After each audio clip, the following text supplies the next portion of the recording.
माझं नाव सविता रघुनाथ केदारे, मी नाशिकवरून आली आहे आणि माझा हाताचा आणि मानेचा प्रॉब्लेम होता. माझा हात खूप दुखायचा, म्हणजे असं वरती इथपर्यंतच व्हायचा, आता इथपर्यंत व्हायला लागलाय. थोडंसं काहीतरी इथं थोडासा नॉर्मली त्रास वाटतो आणि म्हणजे जे हाताने नेहमी 2च भाकरी मी बनवायची, तिसरी भाकर तर बनवू शकत नव्हते, खूप त्रास व्हायचा. आता मी सध्या 7-7, 8-8 भाकरी बनवते. आणि मेन म्हणजे मला ब्लाऊज घालताना पण असं ब्लाऊज ह्या साईडने घेता येत नव्हतं. 3 दिवसापासून म्हणजे मी स्वतः आता या हाताने स्वतः ब्लाऊज घेते, तर मला खूप आनंद वाटतोय.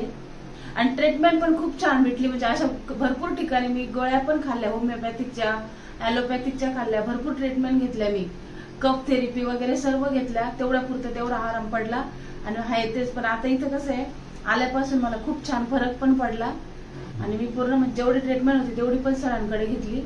सरांचे पण खूप धन्यवाद करते का, खूप म्हणजे मला छान वाटलं. बस कंटिन्युअसली कंटिन्युअसली जे दिलंय ते करा व्यवस्थित. आणि जे सकाळी उठून काही नाही, आपल्याला काही काम राहत नाही, फक्त अर्धा तासाची गोष्ट आहे, अर्धा पण नाही 15 मिनिटं लागते, फक्त हळूहळू स्लो करायचं. ओके, चलो सर, ठीक आहे.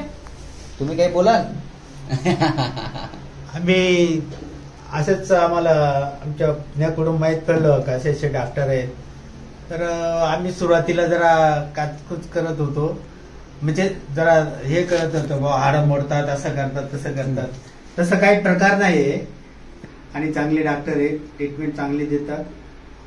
4-5 दिवस लागतात, पहिली ट्रीटमेंटला 1 तास लागतो, नंतर ते ट्रीटमेंट चांगली होते आणि माणूस रडत आलेला हसत घरी जातो. ही त्यांची मेहरबानी. अच्छा, धन्यवाद सर.